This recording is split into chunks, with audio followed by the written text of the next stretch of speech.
Hola, buenos días. Espero que se encuentren todos bien. Hoy, 30 de noviembre, voy a dar una clase de réplica del diplomado en alta capacitación en derechos humanos. Y el tema que voy a tratar, les voy a compartir en este momento,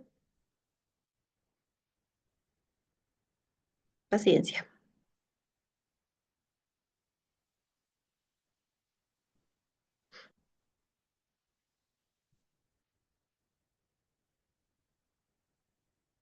Listo, estamos. Esta segunda clase, que es la continuación de la réplica que tuvimos el día de ayer, es el tema de derechos humanos de la naturaleza y el buen vivir. Escogí esta foto de los Andes, que específicamente es de Bolivia, porque me parece muy simbólico. Creo que eso resume los tres conceptos. Este vínculo constante entre naturaleza, la infancia, la cultura y el desarrollo también, que me parece que son posibles. Bueno, entonces lo que he elegido para hacer esta réplica son las presentaciones del doctor Eduardo Rojas. Él es un activista que vive en la provincia del Napo, muy comprometido, una década de compromiso como defensor del pueblo, nos señalaban en este diplomado.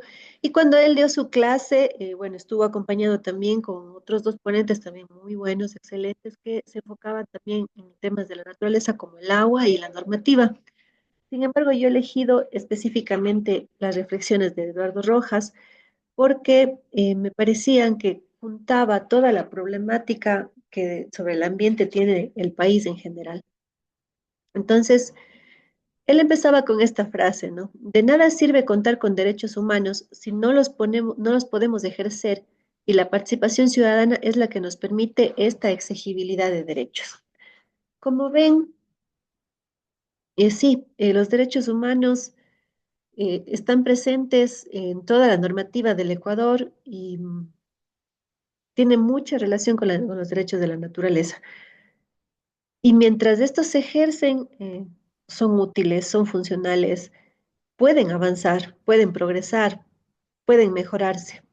Pero si es que son letra muerta, si es que no ponemos de nuestra parte algo que impulse esta tarea urgente de cambiar la convivencia social, pues difícilmente nos van a servir los derechos humanos. Entonces, él explicaba y partía diciendo esta frase muy importante, porque pasa lo mismo con los derechos de la naturaleza. En realidad, concebir a la naturaleza como un sujeto de derechos ha sido un salto cualitativo que hemos dado en términos de normativa desde el Ecuador, pero al mismo tiempo hay que decirlo, nosotros somos la naturaleza. Mm, Nosotros somos los más beneficiados de esos derechos. No hay una contraposición entre qué preferimos los derechos humanos o los derechos de la naturaleza, porque nosotros somos los primeros beneficiados. Entonces, recordemos que la Constitución del año 2008, eso es lo que nos hacía acuerdo Eduardo, por primera vez en el mundo se llega a reconocer y se habla de los derechos de la naturaleza a través de la Constitución, y al igual que en la Constitución cuando se reconoce al agua como un derecho humano fundamental e inalienable. Bolivia luego copió esta iniciativa e hizo que este derecho en este momento sea universal, lo cual es una iniciativa popular muy interesante que hay que rescatar, ¿no? Entonces, en Ecuador ha habido muchos avances en términos de materia normativa. Eh, Se contempla en la Constitución y en mucha normativa nacional y muchos tratados internacionales con los que contamos, con la protección a los grupos más vulnerables por una parte, pero también el fomentar en la ciudadanía la participación ciudadana, no solo como un derecho, que lo es en sí, sino además como una herramienta que permita defender esos derechos. Entonces, y toda clase de derechos. Entonces, esta Constitución del 2008 y la normativa actual nos da los panoramas claros para nosotros poder defender los derechos. Sí, ayer se mencionaba que la Constitución tiene muchos ajustes que hacerse, hay contradicciones también adentro de la Constitución, pero también concluíamos que no podemos dejar morir esta Constitución porque sí, es una Constitución garantista de derechos y eso hay que rescatarlo. Decíamos, si es que se va a construir otra constitución, que sea otra vez con todos nosotros y que sea progresista, que sea para adelante, no que sea una disminución de reconocimiento de derechos. Y claro, la discusión que se oye últimamente en todo lado es, es que por los derechos se ha incrementado la delincuencia, a nombre de los derechos se roban la plata, pero en realidad no es que la normativa o la constitución sean las que están mal, es que hay todo un sistema estructural que no permite que se interprete bien la constitución y que se llegue a instrumentalizar, que se llegue a utilizar la constitución en una forma ilegal prácticamente o que se abuse de los recursos de derechos humanos que cuenta la Constitución, como por ejemplo el otorgar a cualquier persona un habeas corpus, cuando eso debería estar destinado justo a las personas que defienden los derechos y no a cualquier delincuente que ya tiene antecedentes penales. Pero eso es un problema del sistema judicial, del sistema de gobierno, que debe hacer los ajustes necesarios para que las funciones del Estado se ajusten a estos derechos, a estos reconocimientos reales de los derechos en beneficio del bien común. Entonces, quizás siempre hay esa confusión y siempre hay ese discurso poco reflexivo de decir, entonces, hay que eliminar la Constitución, esa Constitución no sirve para nada, cuando no es así. Entonces, bueno, luego nos metemos ya al tema de los derechos de la naturaleza como giro de colonial en la Constitución, menciona Eduardo, y es justo en esta línea, ¿no? De decir cómo la Constitución aporta a la defensa de los derechos. Y sí, efectivamente, el pensar a los derechos de la naturaleza como sujeto de derechos, implica sobre todo dar este salto, ¿no? Este salto de una visión, de una mentalidad antropocéntrica donde nosotros somos la prioridad, a una visión biocéntrica, a una visión ecocéntrica, en donde toda vida importa. Importa la vida de la naturaleza, importa la vida del bichito más pequeño, importa la vida de los animales, importa la vida de las plantas, porque eso es la vida y nosotros somos parte de eso. Nosotros no somos un ente ajeno a la naturaleza. Y entonces, estos factores históricos y factores estructurales que tiene el sistema económico, de por sí hacen difícil que se cumplan los derechos de la naturaleza. Eso es cierto, porque, bueno, estamos inmersos en un sistema de explotación de la naturaleza, en donde el capital le toma a la naturaleza como una mercancía más y el fin es acumular capital, el fin es acumular riqueza, el fin es poner a una economía a disposición de esa acumulación de capital. Y al poner la naturaleza como sujeto de derecho, damos el giro a pensarle a un sistema, a una economía a disposición de la vida, a favor de la vida. Entonces, este giro es muy difícil de plantearlo ya en la práctica. De por sí, el sistema económico ya lo hace difícil. Pero Eduardo también señalaba que la misma institucionalidad actual permite y fomenta el extractivismo. Eh, Aparte de que ya es difícil desde el sistema económico, pónganse a pensar ustedes desde el gobierno, desde las autoridades, desde varias instituciones, desde lo que se fomenta en cada uno de los ministerios como sistema económico, fomentan procesos extractivistas. Y estos procesos extractivistas a nombre del desarrollo económico, lo que han hecho a la larga es generar un sinnúmero de pasivos ambientales en los distintos territorios. Y lo que se ha visto es que la naturaleza se la ha tomado como un proceso de mercantilización. Entonces, en medio de esto, que la Constitución ponga este concepto, sí, efectivamente rompe la lógica de mercado. Y claro, el reconocimiento de la naturaleza como sujeto de derechos promueve una relación de respeto y reciprocidad hacia el ambiente. La naturaleza en esta visión, bajo este nuevo esquema de tomarlo como sujeto de derechos, no es solo un recurso, sino una entidad viva que posee derechos a existir, a persistir, a regenerarse. En el artículo 71 de la Constitución se le considera a la naturaleza o Pachamama, que en quichua quiere decir madre tierra, donde se reproduce y realiza la vida, tiene derecho a que se respete integralmente su existencia y el mantenimiento y regeneración de sus ciclos vitales, estructura, funciones y procesos. Entonces, si se ponen a pensar, eh, tradicionalmente nos hacía esta reflexión, Eduardo, nosotros pensamos en proteger la naturaleza siempre y cuando nos sirva para algo. ¿Por qué protegemos las fuentes de agua? Porque vamos a consumir esa agua. ¿Por qué protegerla? Porque hay riego, porque hay producción, porque nos sirve para todas esas cosas. Pero no hay un equilibrio para hablar de la naturaleza en sí como un espacio vital que tiene que sobrevivir en armonía con nosotros. Entonces, eh, poder encontrar una conexión poder encontrar una conexión entre esa naturaleza y la actividad económica y que eso sea armonioso y que eso colabore a su regeneración, es lo que él le ha tildado como el buen vivir. Entonces, este concepto en términos de política pública implica un replanteamiento de las prioridades nacionales hacia el respeto a la biodiversidad, al fortalecimiento de las capacidades de comunidades locales y el desarrollo económico sostenible. Hola, Lupercio, bienvenido. Entonces, cuando hablamos del buen vivir, digamos, Lupercio, es esta conexión entre reconocer la naturaleza como sujeto de derechos y plantearse una economía que sí, que nos permita pensar en el bienestar actual, en cómo sobrevivir, en las necesidades básicas de los seres humanos, pero que permitan que la naturaleza pueda regenerarse, que la naturaleza otra vez viva. Entonces, estas contradicciones se podrían superar a través de un modelo de gobernanza que se encuentra en transición, nos decía Eduardo. ¿Cómo pudimos hacer del derecho, cómo pudimos reconocer derechos de la naturaleza si nuestra economía es extractivista? Te preguntaba mucha gente, y Eduardo trajo a colisión esta pregunta, ¿no? Pero ¿para qué le nombramos a la naturaleza derechos si la actividad económica nuestra es extractivista? Es una locura.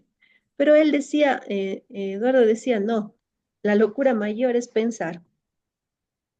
La locura mayor aquí es pensar que podemos seguir explotando la naturaleza y que eso nos va a traer beneficios a largo plazo cuando no es así. Entonces, el buen vivir tiene este enfoque de juntar todas las esferas de la sostenibilidad para nosotros poder tener una economía que nos favorezca a corto y a largo plazo. Entonces, no podemos desde la teoría reconocer a la naturaleza, sino es desde la práctica, donde debemos, desde esta transición, donde debemos nosotros hacer que haya un ejercicio que haya un ejercicio de estos derechos de la naturaleza, ¿no? Entonces, esta filosofía del buen vivir es tomado desde las culturas indígenas y es necesario replantearnos las prioridades, como decíamos antes, desde el respeto a la biodiversidad, apostar por la biodiversidad de nuestro país. Nuestro país es el país más mega biodiverso del mundo por tener la mayor cantidad de diversidad, de biodiversidad dentro de un espacio territorio pequeño. Entonces, como ven, ahí hay una interconexión y varios desafíos.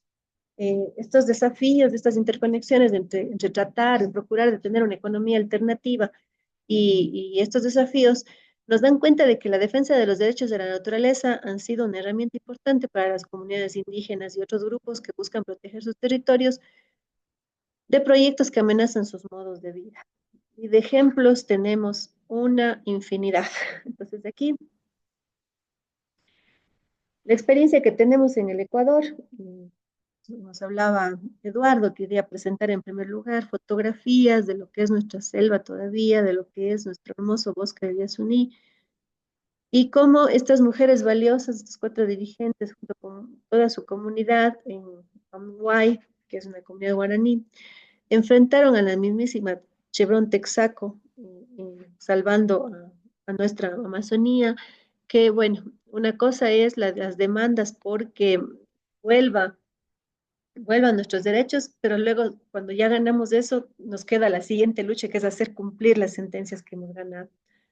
Aquí eh, les menciono que Eduardo puso estos tres ejemplos que les copié literalmente porque me parecieron muy valiosos, la enorme lucha y confrontación que tiene en este momento la Amazonía por la defensa de sus derechos es mucho más complicado que en cualquier otra zona porque allí se extrae el petróleo, que es nuestra principal fuente de dinero para el presupuesto de educación, de salud, y entonces ahí la gente no se cuestiona mucho el tema de qué está pasando con con la extracción de esos recursos y son las comunidades que viven directamente al lado de ellos quienes sufren esas consecuencias.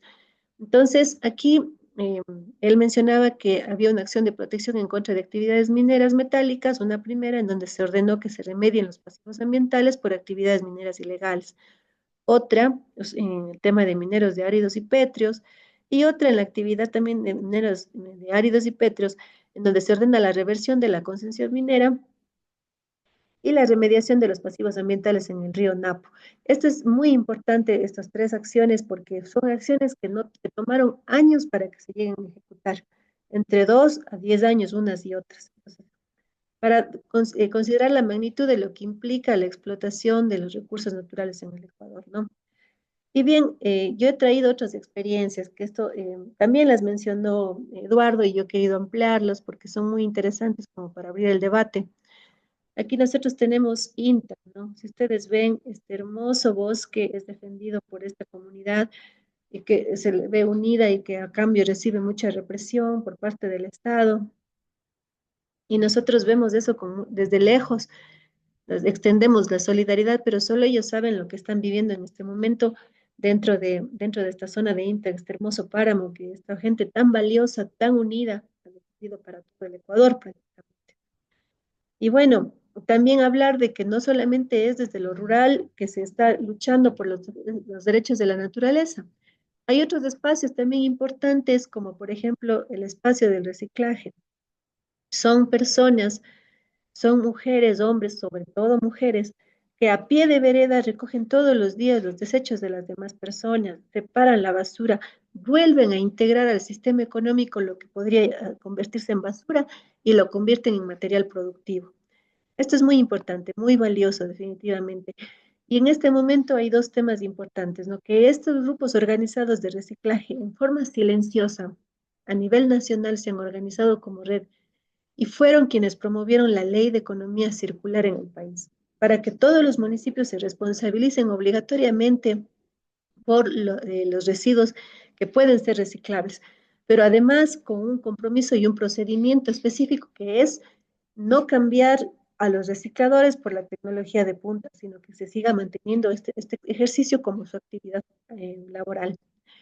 Y también en Cuenca estamos luchando porque se apruebe una ordenanza de reciclaje inclusivo y que se les reconozca el valor de su trabajo a las compañeras recicladoras. Entonces, como ven, es de lado y lado que se lucha por los recursos naturales, pero lo que sí hay algo en común entre lo rural y lo urbano es que es la gente que más sufre por la contaminación y más sufre por el deterioro ambiental, los que alzan la voz para defender la naturaleza a nombre de todos. Y ayer mencionábamos el caso, Eduardo también mencionó con mucha fuerza el caso de la consulta popular en Cuenca. Yo soy cuencana, soy azuaya y sí me emociona mucho hablar de esa conquista, pero yo quería mencionar ahora una conquista más que es anterior a la nuestra y que fue el espejo por el cual Cuenca llevó a la consulta popular. Y es la experiencia de Girón que queda junto al Cantón Cuenca. Y esto es muy interesante porque en el Cantón Girón eh, ya estaba prácticamente metida la empresa Ayangol con todo el peso que al final abandonó el país y estaba destinado ya al cantón en las partes altas para ser el espacio de desecho de todo lo tóxico que va saliendo de la actividad minera cuando se llegue a ejecutar. Ahí habían dos comunidades, la comunidad de San Gerardo y la comunidad de Chumblín. Y esta comunidad de San Gerardo había accedido inicialmente a los ofrecimientos de la minera. Muchos decían que la minera, que la comunidad de San Gerardo está casada con las mineras, que le creían a las mineras. Entonces, estas dos comunidades se confrontaban fuertemente. Y en la zona baja, la población de Girón estaba muy dividida, ¿no? Unos a favor, otros en contra. Sin embargo, cuando se vio que la minería avanzaba, los dirigentes de Girón, sumados a los dirigentes de otros cantones cercanos, incluidos los de Cuenca, promovieron una consulta popular, la primera consulta que se hizo aquí en la provincia, y ganó el no a la minería por un 86%. Estas mujeres, sobre todo mujeres, Fueron unas heroínas porque lograron convencer hasta la comunidad de San Gerardo, hasta la comunidad de San Gerardo lograron convencer de que voten a favor del agua y que dejen atrás la minería. Y dicho esto, pues aquí están las fotos que lo evidencian, aquí tengo un video también, voy a presentarlo,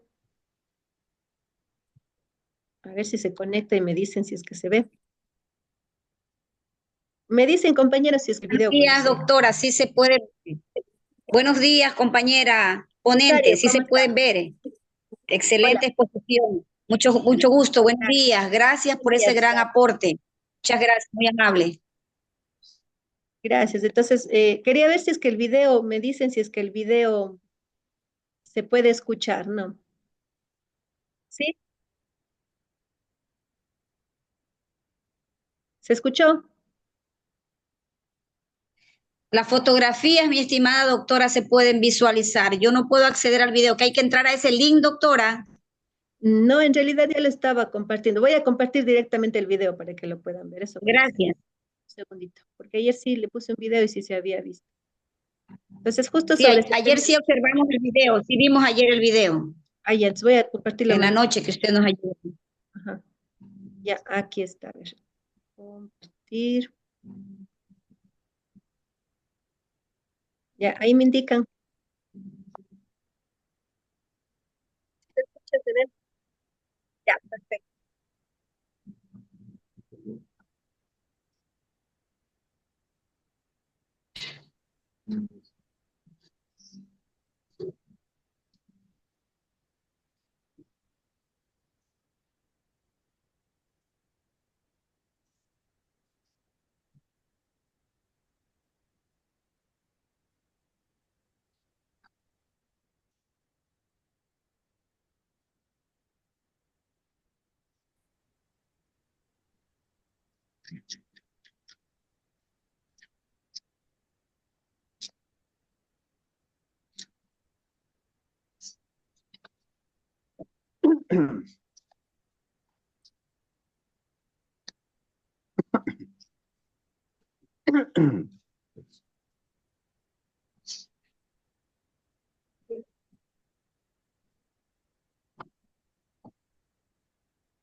Hemos tenido, y en eso nuestro municipio ha intentado apoyar en lo posible, en el agro, en el campo, en la producción, en todo lo que ha sido posible, pero casi es imposible ante la gran necesidad que tiene Quirón.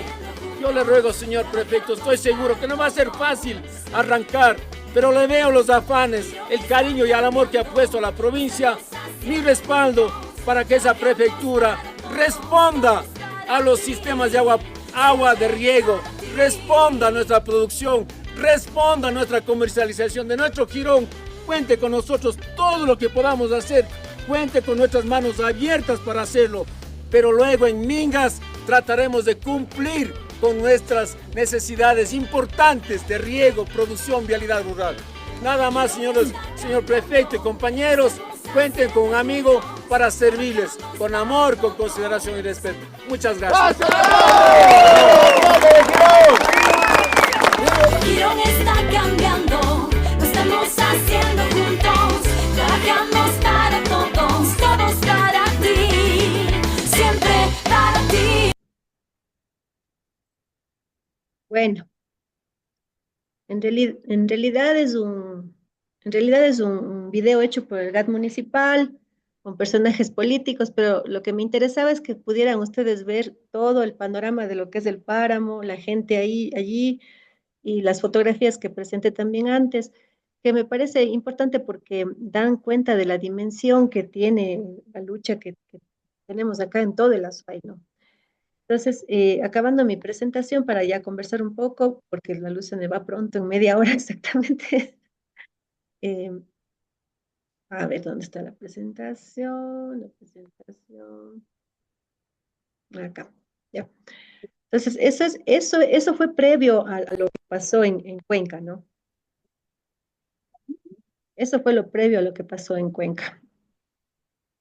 Me parece importante mostrarles que Girón casi no se menciona, pero Girón fue después el ejemplo que nosotros seguimos, incluso en mucha propaganda que había en Cuenca por la consulta, decíamos, si Girón pudo, nosotros también. Decíamos, Girón es pequeño y lo logró, nosotros también debemos lograrlo, ¿no? Entonces, aquí les muestro esta foto importante porque fue en la ciudad, en lo urbano, que se defendió un páramo. Y eso también lo podemos lograr. También está ahora la consulta en Quito, también toda la ciudad de Quito a favor de sus páramos, también en la última consulta que hubo en Quito, que ya es un reflejo evidente de que la población sí apostaría por otra actividad económica, que los que insisten son los grupos de poder y evidenciar eso ha sido sumamente importante. Ayer decíamos, para el ejercicio de los derechos humanos, necesitamos alzar la voz, usar los medios, hacer todo lo posible por usar los medios para que esto resuene, ¿no? Y para que se pueda causar impacto. Entonces, el desarrollo sostenible basado en el buen vivir requiere de un sistema de gobernanza que integre los principios de justicia ambiental y justicia social. Y esta justicia ambiental y justicia social solo se puede pensar desde una economía pensada para la restauración de la naturaleza. También ayer opinaba alguien, no ayer, en el día de la sustentación de Eduardo, alguien opinaba y decía, bueno, es que tal vez la minería sí hay que explotar, pero poquito. Y yo no estoy de acuerdo. Es como decir, mi casa está con muchas goteras, mi casa, y se está yendo a caer el techo, ya tengo goteras, mi casa está inundada, pero explotemos de ahí, saquemos un trocito más del techo, va a caer un poquito más de agua nada más. O sea, a eso me suena. No deberíamos estarnos preguntando si vale o no vale la minería, no deberíamos estarnos preguntando si la minería hay que hacerla poca o mucha, con tecnología o sin tecnología, legal o ilegal. Deberíamos estarnos preguntando, ¿qué hacemos para revertir el cambio climático actual? Acabamos de vivir incendios en toda América Latina. El clima nos está desfavoreciendo. Estamos muriendo como especie. Eso es lo que debería ponerse en el centro del debate. Y bueno, nada más, tengo una lámina más que habla de los retos, de las proyecciones y los retos, pero no lo voy a presentar ya, sino más bien me gustaría conversar con ustedes porque, como digo, en 20 minutos ya se me va la luz. Más bien, les escucho a ustedes, por favor, y gracias por estar presentes.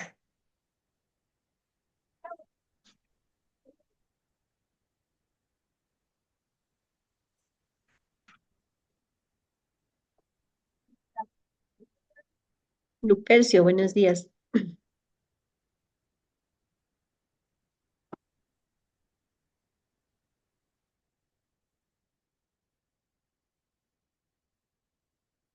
Hasta que se animen a conversar, seguiré comentando entonces que los principales desafíos finales que nos ponía Eduardo, que me parecían importantes mencionar, es que a pesar de los logros que se han tenido, de todo lo que les he mostrado y muchas otras experiencias más, y de que el pueblo se ha hecho escuchar, digamos así, ha habido gente valiente, valerosa, que no le ha importado salir a las calles para que esto sea posible, pues se sigue enfrentando muchos riesgos, muchos desafíos, ¿no? Y uno de los mayores desafíos que plantea Eduardo es educar a la ciudadanía, mantenernos informados. La responsabilidad, y es verdad, la responsabilidad no está solamente en los gobiernos, la responsabilidad también está en nosotros como ciudadanos desde el espacio más pequeño, desde las pequeñas trincheras que llama él, ¿no? Allí podríamos nosotros preguntarnos cuántos de nosotros separamos la basura en casa. Solo esa pequeña acción, imagínense, somos 17 millones de ecuatorianos, solo esa pequeña acción de separar la basura en casa ya podría ayudar un montón. Entonces, ellos, el gobierno desde el poder se va a olvidar de nosotros. O sea, el gobierno está, como lo analizamos ya ayer, para servir intereses económicos. El gobierno es ese sinónimo de corrupción que difícilmente podemos terminar, pero nosotros como ciudadanos estamos desde el otro lado y debemos demostrar que somos todo lo contrario, ¿no? Entonces, es necesario que en nuestro país se conserve la biodiversidad, que en nuestro país haya la oportunidad de que las comunidades se integren en los procesos de desarrollo del país, se integren en opinar qué tipo de desarrollo queremos para el país. Y eso es muy irónico, les cuento lo que pasa ahora en Cuenca, por ejemplo. Recién, después de 15 días de incendio, se han quemado 6.000 hectáreas de páramo en el Cajas y se ha logrado apagar el incendio gracias a miles, más de 1.000 voluntarios de las comunidades de Río Blanco, de Girón, de, de Victoria del Portete, de Baños, que han subido y de ciudadanos que también en los momentos que hemos podido hemos ido a brindar equipos de seguridad y todo. Y gracias a eso se ha logrado mitigar el incendio. Pero y las manos rebasaban a este capítulo de incendio. Pero lo que veíamos es que quienes dirigían toda esta atención al incendio, toda esta remediación, eran justo los dirigentes que años atrás fueron enjuiciados, perseguidos, criminalizados porque trataban de defender el páramo de la minería. Y hoy van a ser declarados públicamente héroes. Entonces, es una ironía bien grande. Pensar, como dice Eduardo, solamente cuando la naturaleza nos sirve, cuando vemos que se está acabando, reaccionamos, pensamos. Y eso, esa falta de conciencia de las autoridades corresponde en mucho a que la ciudadanía actuemos y presionemos para que eso cambie.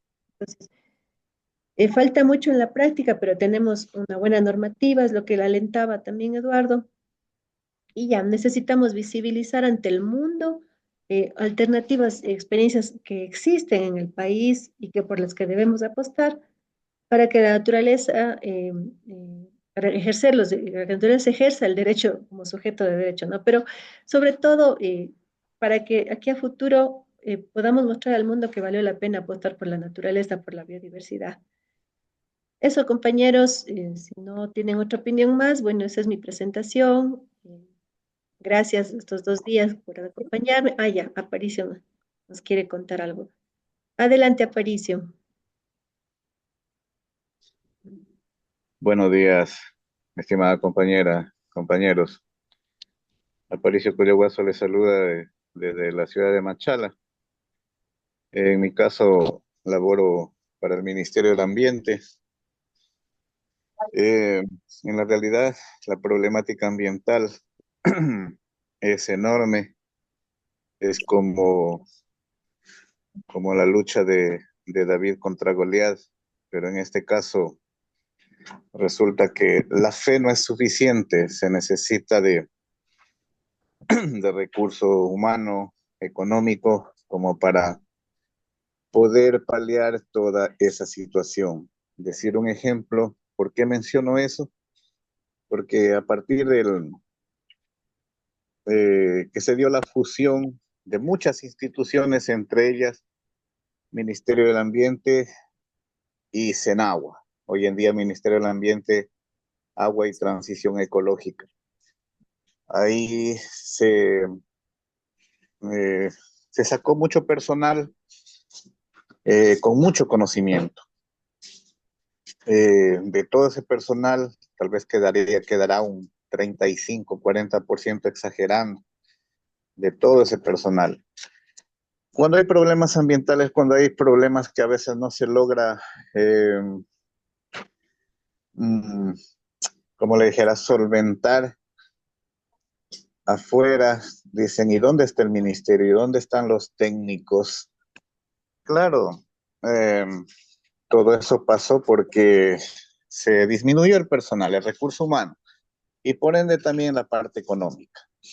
Hoy en día, sin un parque automotor para hacer las inspecciones y así.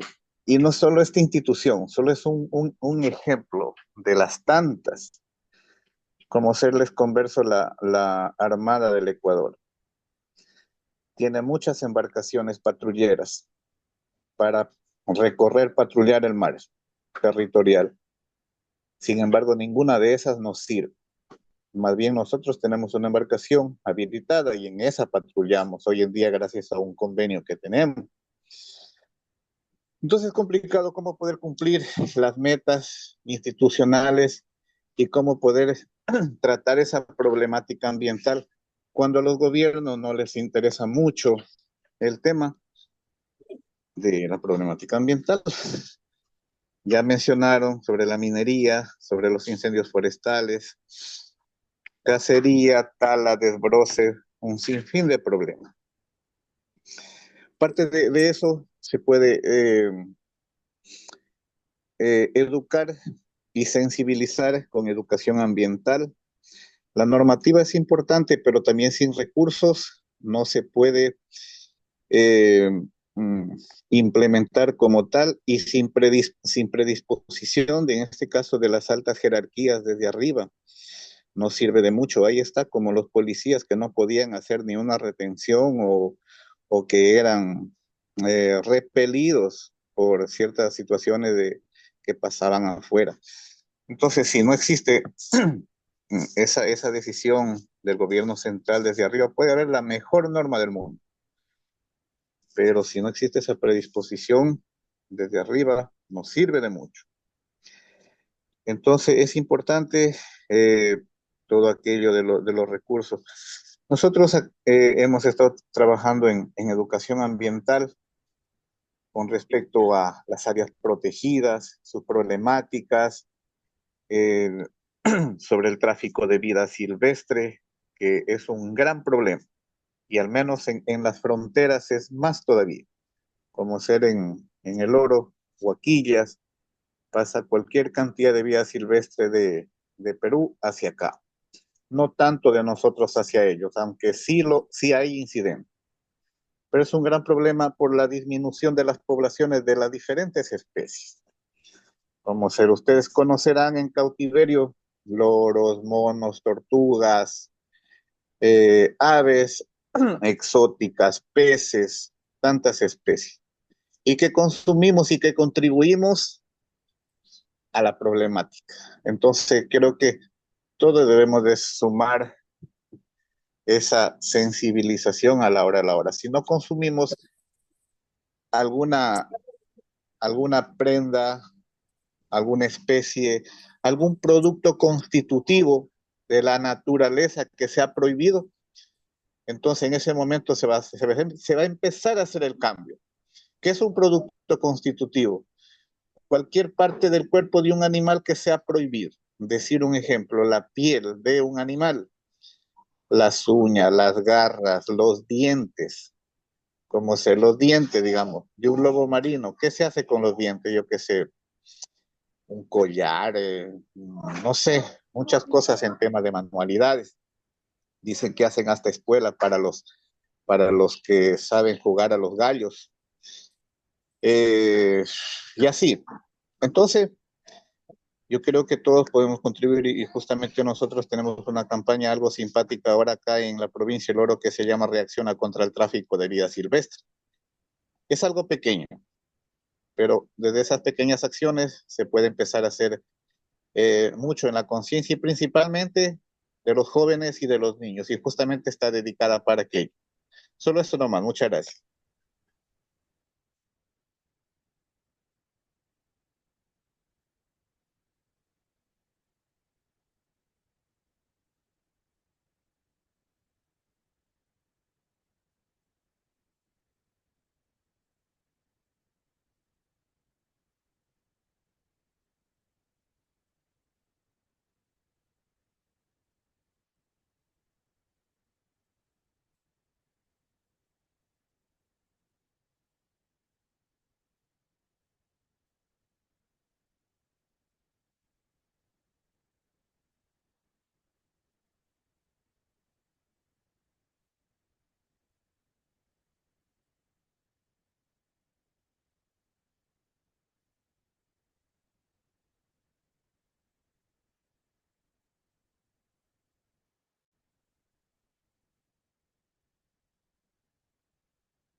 pasó con la compañera? Ah, lo que pasa es que estaba hablando con el micrófono apagado yo. Gracias, Lupercio, gracias. Bueno, brevemente resumo lo que estaba diciendo. Qué pena, pensé que se me estaba escuchando.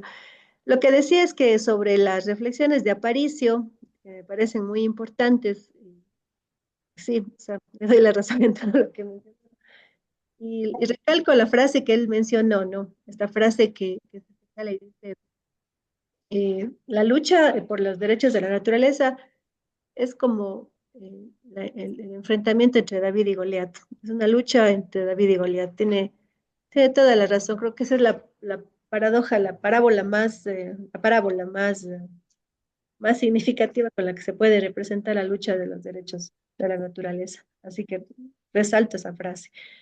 Yo mencionaba también, estaba con el micrófono apagado, pero mencionaba también que aquí en el país, en Ecuador, sí hay recursos, pero están mal direccionados.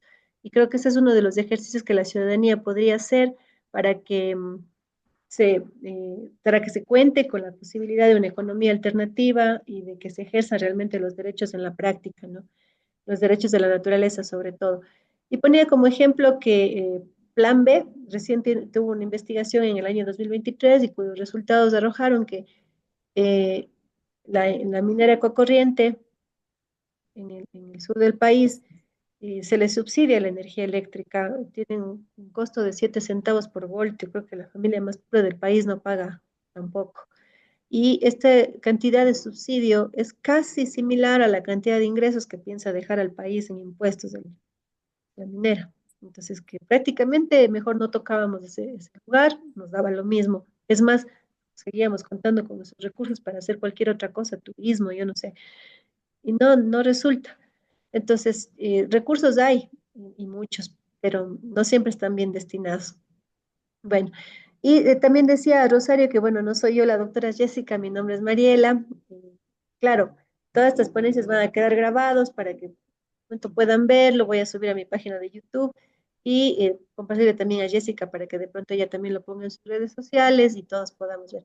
Muchas gracias por compartir, es lo que yo les mencionaba y cuando ustedes también hagan sus réplicas, pues les deseo muchos éxitos, graben, registren fotográficamente, y si es que hay la oportunidad de participar en algún espacio virtual, también encantada si es que me invitan, no solo en agradecimiento por haber compartido conmigo, sino porque además ustedes tienen un bagaje de conocimiento y de práctica muy interesante que yo quiero también seguir aprendiendo.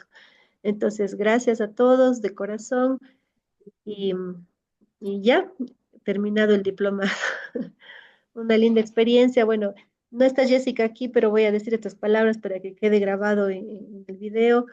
Excelente iniciativa de Jessica y de la Unión Latinoamericana de Defensores y Defensoras de los Derechos Humanos. Y ojalá en una próxima oportunidad sigamos compartiendo conocimientos.